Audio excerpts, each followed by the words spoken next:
The sun dipped below the horizon, casting long shadows across Barkley Regional Airpot. The air, still warm from the September day, hummed with the anticipation of approaching nightfall. Wes Weaver, a seasoned pilot, stood by his Cessna 172 preparing for a routine flight.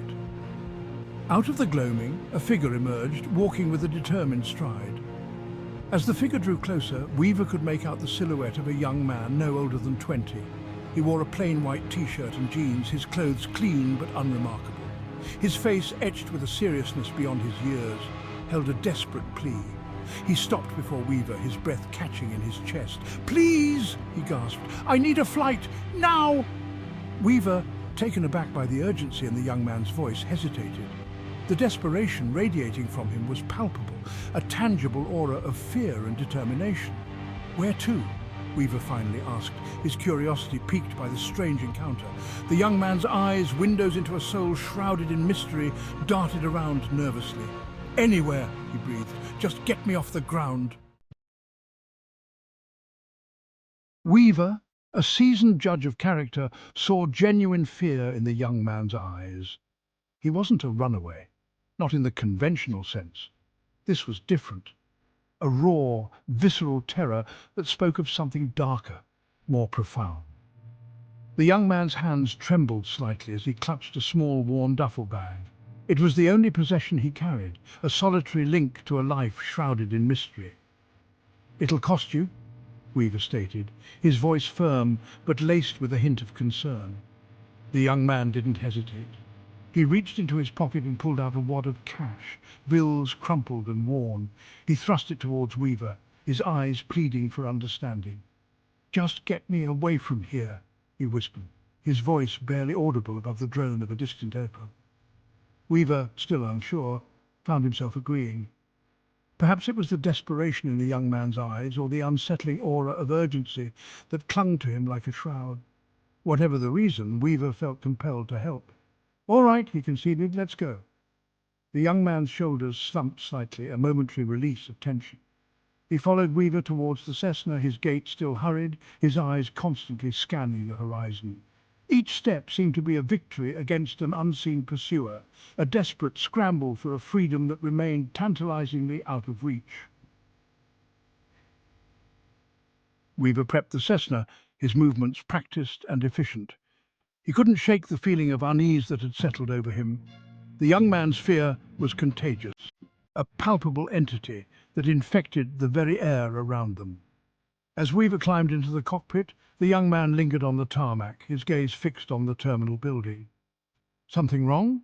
Weaver asked, his voice betraying his growing concern. The young man snapped out of his reverie, his eyes widening as if startled by a sudden realization. "No, nothing," he mumbled, his voice barely a whisper. He scrambled into the passenger seat, clutching his duffel bag tightly to his chest. His knuckles were white, his entire body rigid with tension. Weaver secured the door, the metallic clang echoing in the stillness of the evening. "Ready?" Weaver asked, his hand hovering over the ignition. The young man nodded curtly, his gaze fixed on something unseen in the distance. Weaver started the engine, the propeller roaring to life, shattering the eerie silence. As the Cessna taxied towards the runway, a figure emerged from the terminal building, running, shouting. The young man saw him, his eyes widening in terror. He hammered on the dashboard, his voice a strangled cry. "Go, go, go!" Plunged from the heavens. The Cessna surged forward, accelerating down the runway, the roar of the engine drowning out the distant shouts. Weaver, caught off guard by the young man's sudden panic, struggled to maintain control. He glanced at his passenger, his face pale, his eyes filled with a terror that chilled him to the bone. They were airborne now, the ground falling away beneath them, the lights of the airport shrinking into the distance. The young man's breathing was ragged, his chest heaving. He fumbled with his seatbelt, his fingers clumsy with fear. "What are you doing?" Weaver shouted, his voice barely audible above the roar of the engine and the wind whipping past the open cockpit window. The young man didn't answer. He pushed open the door, the force of the wind threatening to rip it from its hinges. "No!" Weaver screamed, his hand reaching out to grab the young man's arm. But it was too late. The young man, with a final desperate glance back at the receding ground, flung himself out of the plane. He tumbled through the air, a tiny silhouette against the vast canvas of the twilight sky. Then he was gone, swallowed by the darkness below. The Cessna dipped precariously, the sudden shift in weight almost sending it into a spin. Weaver fought for control, his mind reeling from what he had just witnessed. He wrestled the plane back on course, his hands shaking, his heart pounding against his ribs. The silence in the cockpit was deafening, broken only by the roar of the engine and the wind whistling through the open door. Weaver circled back, his eyes scanning the ground desperately. He saw the lights of approaching vehicles, heard the distant wail of sirens. He landed the Cessna on the runway, his body trembling with shock and adrenaline. He stumbled out of the cockpit, his legs feeling like jelly. Airport security swarmed the plane, their faces grim, their questions a torrent of noise washing over him. Weaver could only stare blankly, his mind struggling to process the events of the past few minutes. The young man's face etched with terror, his desperate plea for escape, his final horrifying act. It was a scene seared into his memory, a haunting reminder of the fragility of life and the mysteries that lie hidden beneath the surface of even the most ordinary day. The investigation was swift and thorough, yet frustratingly inconclusive. The young man's body was recovered miles from the airport, his injuries consistent with a fall from a great height. His identity remained a mystery. He carried no identification, no wallet, no phone. The only clue to his past was the worn duffel bag he had clutched so tightly.